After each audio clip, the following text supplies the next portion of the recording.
As a lot of you already know, football season is approaching fast. I mean, for a lot of people, football season's already started. Scrimmages have already begun, but week 0 starts in about a week or two. So in this video, I'll be telling y'all the most needed equipment for football photography.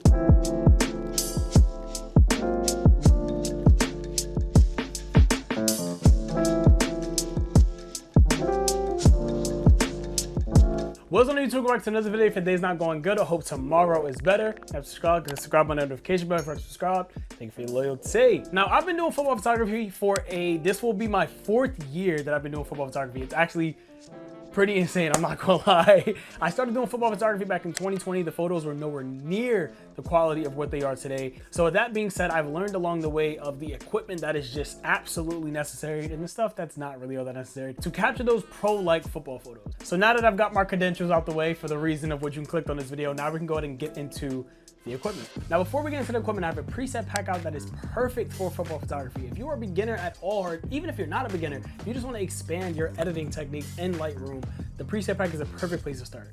Listen, I'm gonna get y'all in here and out of here quick. I'm just gonna spit this information out, so make sure you are ready to pause, slow down, write down, whatever you gotta do. So first things first, we're gonna talk about camera. I'm not gonna tell y'all any set cameras. I'm gonna give y'all some recommendations, but I just need you to know these are the requirements, the minimum requirements for your camera. So first things first, your camera needs to be able to shoot at least 10 to 15 frames per second. So when you're doing continuous shutter, not burst or not single shot, when you're doing continuous shutter and you're holding it down, it's the amount of photos that your camera can take before it needs to refresh.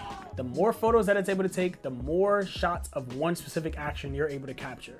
That's why you would want a higher number, but you know, you start touching those 20, 30, they get a little expensive. But for the most part, around that 10 to 15, you're generally good. Typically with photography, you want to aim for a full frame sensor camera. So not APS-C, you want to, aim for a full frame, not a crop sensor. But when you're shooting football photography, you can kind of get away with it because being cropped in helps. You know what I mean? It kind of works in your favor in this sense. So that kind of works. You don't need to go for a full frame camera. If you want to, by all means, full frame is generally better, but it's generally more expensive as well. Lastly, for camera, your camera needs to be able to shoot AFC. So that's continuous autofocus. When it comes to football photography, things are moving in and out of frame very quickly. You would like for your camera to be able to keep up without you having to manually click a button or manually, keep things in focus. Let's just say you want to get a running back running the ball towards you. They're running toward you. You're sitting behind the end zone and they're running towards you. You do not want that focus to start losing as they're running. You know what I mean? So that continuous autofocus will help you so much, I promise you. Cameras that meet these requirements. The Nikon Z Mark II for the most part, I'm not sure about the Mark I, but I know the Mark II for sure meets these requirements. The Sony a6600 meets these requirements. The Sony ZV-E10 even meets these requirements. The Mark I and the Mark II. The Mark I, that's like $600. Now with Canon, I was very shocked and surprised with this one. The Canon EOS R7 shoots up to, please don't quote me, I'm gonna put it on screen, but I know it's more than 20 frames per second. Shooting anywhere beyond 20 frames per second on a mirrorless camera, that's good. That's really good for sports. It also comes with a really big sensor. I think it's like a 30 megapixel sensor or something like that. So honestly, out of this list of stuff that I just named, and like I told you, I am team Sony, but that Canon EOS R7 is like solid. But those are the cameras I can recommend off the top of my head, but you can get anything, any camera you would like. You can even get a DSLR camera. You don't have to get mirrorless. As long as it meets the requirements that I said, you will be good for photography. Getting into your lens requirements. Before we jump into that though, if you would like to go ahead and cop, a hat repping your favorite camera brand, Sony, Nikon, Canon brand, with a shirt, a hat, hoodie, however you would like to do, check the link in the description down below. So you will 100% need you a telephoto lens. I don't care what focal length it is, as long as it gets to at least 200 millimeters. 70 to 200, you don't have to get that exact measurement, but within that range, you'll be good. You do not need to get something that's subjected to your camera brand. You can always go third party. We got Tamron, Sigma, all the other third party brands, but those are the two, the big ones. The one thing with telephoto lenses, a lot of them, the cheaper ones have variable f-stops. Do not do that. You do not want a variable f-stop telephoto lens when it comes to football photography because a lot of these games are at Friday night lights.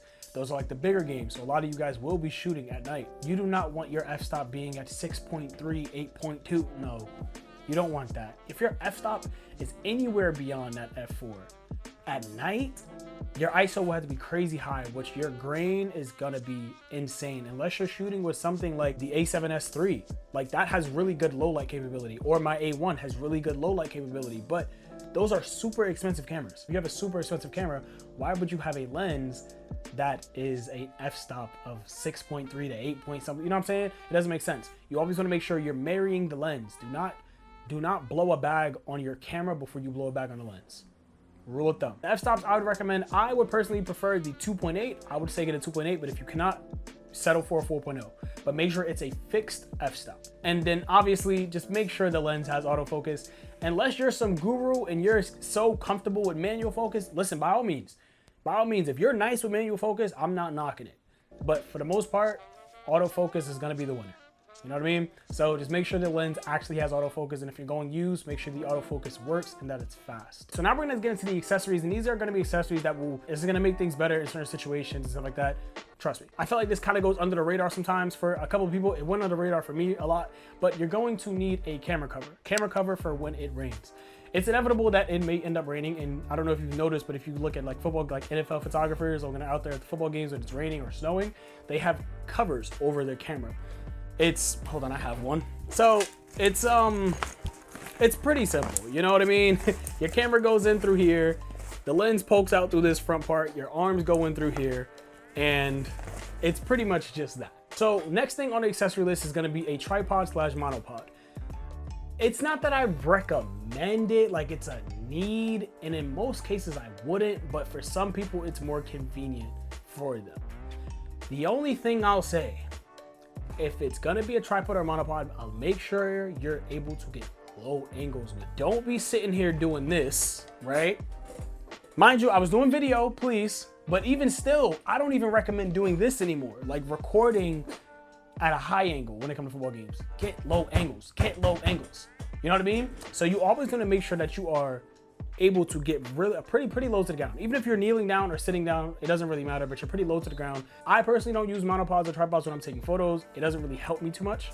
I like to have the freedom of being able to move around and follow the action, but it's all personal preference. It is something that can help certain people. The next thing that I will say is bring a camera strap. Trust me, if you're taking photos, you're gonna wanna have camera straps. Even if you're doing video, you're gonna wanna have your camera on a strap so you can, it's like literally your camera on a sling. You know what I mean? And if you're dual wielding cameras, which, I mean, listen, I don't know. Some people might. If you're dual wielding cameras, because sometimes you may have a telephoto here, and then when the action is closer to you, you have like a 24-70 on your other camera. If you got it like that, you got it like that. But you definitely want to have camera straps on so that you're able to be a little extra mobile when you're at these games. And last but not least, this one goes under the radar, but I make sure every year I tell y'all about this. Get gloves. When it gets cold, I don't know. Well, it depends on where some of y'all live. But listen, when it gets cold at these games. And I'm one of those people that when my hands get cold, I cannot operate. I will drop the link to these heated gloves. These heated gloves, they did the trick. You know what I mean? I did have an issue with one of them where, like, I think on one of the pieces of the gloves, like it ripped on this, like one of the seams ripped, but for the most part, they did what they needed to do. It's battery powered, obviously. And listen, you preheat them before the game, you'll be set throughout the game. Like they didn't die on me mid-game or something like that. You'll be pretty set. Because when it gets in like that playoff, when it gets to like late October, early November, it can get really cold, bro. And yeah, so definitely invest into some gloves. Even if you want to rock out with just some Nike gloves, fine, you know, whatever works for you. But yeah, no, I would 100% recommend these gloves here. And with that, that's pretty much it. I promise it was a very simple video, very straightforward. It doesn't take too much equipment-wise to take good photos. Now, to actually be good at photography when it comes to football photography, I made an entire video on that. Make sure you check that out if you would like to know the ins and outs of how to take better football photography.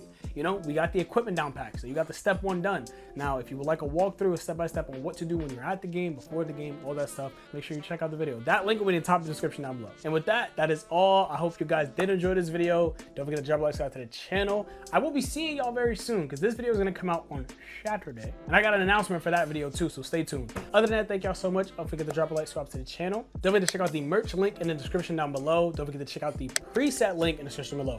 I have a whole lot of presets that are very, very good for football photography. Make sure you check them out. And most of all, don't forget to check out that Discord link in the description down below. All right, I'm gonna go get about it. Don't be so creative. See you next one. Peace.